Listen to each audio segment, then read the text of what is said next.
Hello, and welcome to the GI Nutrition Show. I'm Amy McCrea, registered dietitian and CEO of Grounded Root Nutrition. Today's topic is covering the 5 roots approach, the second phase, which is R2 remove. So let's take a deep dive. What exactly is the second phase of my 5 roots approach? And in this phase, we are going to focus on removing items in 4 main categories. And those are pathogens, diet, lifestyle, and environment. So let's walk through each one. We'll start with pathogens. I think this was the most obvious. It's one we think about when you're going to go through some type of a GI protocol. Maybe you've got an overgrowth of yeast or particular bacteria. Those are the most common things that we think of. Occasionally there's a protozoa or, really bad like a giardia or something like that. We want to make sure we can get these out of your body. So we'll use that stool test as a really good marker, gives us a baseline, helps us also understand what are the commensals, and commensals are our beneficial bacteria in your gut. And what does that look like for you? Because if you're somebody that doesn't have really strong commensals, we might do an easier protocol than someone who's got a really, really robust set of them. And they can withstand, they have a little bit of more of a tolerance, I would say, in this phase of the process. So we'll use supplements, and typically the timeline ranges anywhere from 8 to 12 weeks. Really depends again on the person, how quick we can get in there. If they've got, maybe they need to wait for a vacation or something coming up and they want to start the protocol afterwards. So I'm totally flexible with my patients for when we start these protocols. Obviously, I want to do it as soon as possible, but there really is a method to the madness, and I like to be a partner within your health journey and not be the one to set all the rules. So we're going to go low and slow at first, and then we'll ramp off. So we're going to start with a low and slow approach, and then we'll ramp up. And this will prevent die-off and what we call a Herxheimer reaction. And a Herxheimer reaction essentially is when you're feeling sick from all the die-off that's happening. So I do utilize additional supplements to manage that part of the process to prevent a Herx reaction whenever possible. Our goal is to remove all of these offenders that are really barriers to your healing. So while we have that going on, we're also going to take a look at your diet. And maybe there are some food triggers that you have. If we completed the LEAP MRT testing, we will utilize that in this part of the process. We'll remove all of the yellow and red foods and some of the green foods as well. Just kind of depends on what that testing showed. But we also want to really focus on starting to make that transition to more of a whole food based diet and minimizing the processed foods that we consume, really examining those, making sure that you can understand all of the ingredients in the label, because chances are if you can't read it and don't know what it is, your body doesn't either. And so we really want to take this opportunity to kind of clean that up and figure out what's going in there.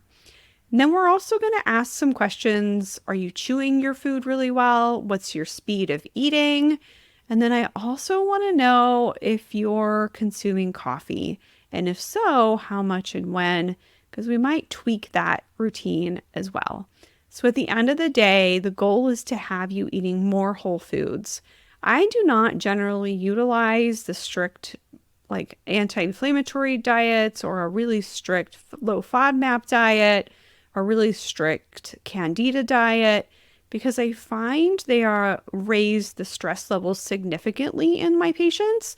And when we raise the stress levels significantly, it it backfires. It does the opposite. Instead of calm the body, it actually revs it up a little bit. And that's not the goal in this phase. So we really try to come up with a plan that you can follow and you're confident in. And that's what we'll go with. The next section we're going to look at is your lifestyle. So we'll start with your bedtime routine, because sleep is incredibly important. And I want to know, what do you do before bed? Are you sitting and watching TV for hours? Do you have blue light filtering glasses? Are you having the TV on all night? Maybe you only sleep for 4 hours a night. I want to know all those details so that we can make some modifications to that lifestyle to allow your body to have it, to allow your body to heal. So during this phase of removal, when we're removing all of those parasites that you have, that is exhausting on your body. It takes a lot of effort to keep all the lights on while you're doing that. So we really want to honor our body and try to make it sure and try to make sure we're supporting it the best we can. So as part of that, bedtime becomes a number one. I would love to say all my patients really take a break from those electronics before bed, 1 to 2 hours. That's the gold standard, right? But the reality is we live in a digital world. So instead, I would encourage blue light filtering glasses so you can minimize that. And eventually we'll get to a point where you do put that phone down for a good bit. Maybe turn the TV off for a little bit before bed to really get yourself centered. But that's not where we start. We start with small things. And then I want you to look at stressors in your life. And are there any that you can put aside for right now? Perhaps there's a volunteer organization that you're with that does add a good bit of stress, fitting it in, even though it's rewarding. Maybe you could scale back your duties just for a couple of months. Just try to think of ways that we can ease the burden on your body. And then don't forget about movement. Movement is key. Our body utilizes sweating as part of detoxification. And so we want our bodies to experience sweating a couple times a week. And movement is a great way to do this. And when I say movement, people traditionally think of, oh, I'm going to go and run or walk or do the elliptical, have a really intense workout. Not necessarily.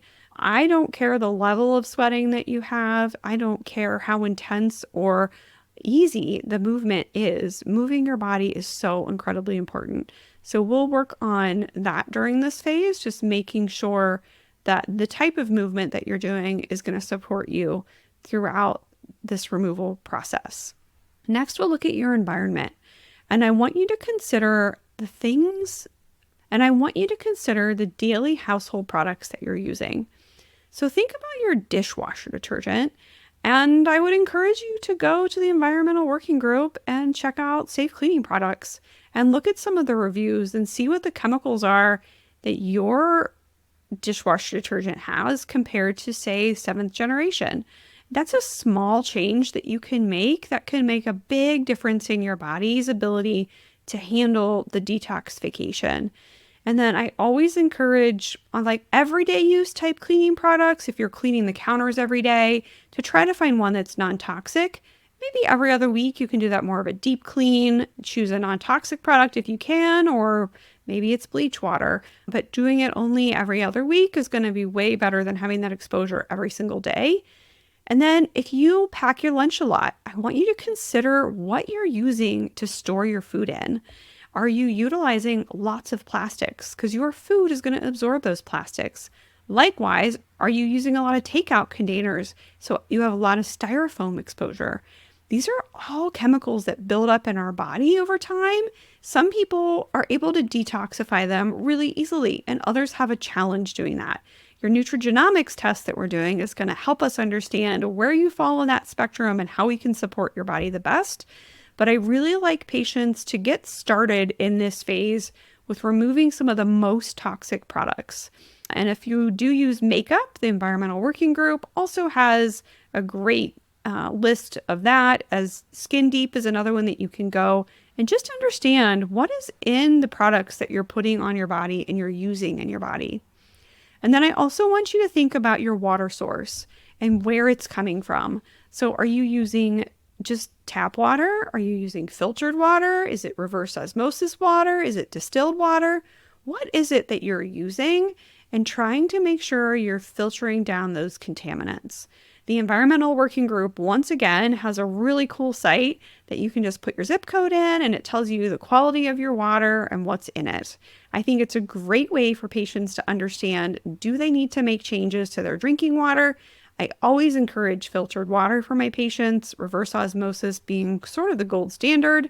And with that, if you're drinking from bottled water every single day, like the Ice Mountain or generic from one of the grocery stores, any of those, you're having a much higher level of contaminants. I would rather you go buy a Brita pitcher and drink that filtered water all day than to drink from an actual bottle. So consider your water source. And then I also want you to consider cigarette smoke or smoke in general. So what does that look like for you? What is your exposure level? Because we don't know if your body can actually handle a lot of those toxins to be able to get it out. And we do know that secondhand smoke is still just as toxic for you if you're not smoking. So we definitely are going to consider these type of things within our environment. So my job is to give my patients choices and then to meet you where you're at. And with those choices, you will have the option to decide what you want to remove and how you want to do it. This just scratches the surface for how deep this process can become. We really want to ease the burden on your body and set it up for success so that you can experience the most healing possible. I hope you enjoyed today's show. Please visit my website, groundedrootnutrition.com, to learn more about how I can become a partner in your health journey, or contact me directly at hello@groundedrootnutrition.com. Have a wonderful day, and I'll see you again soon.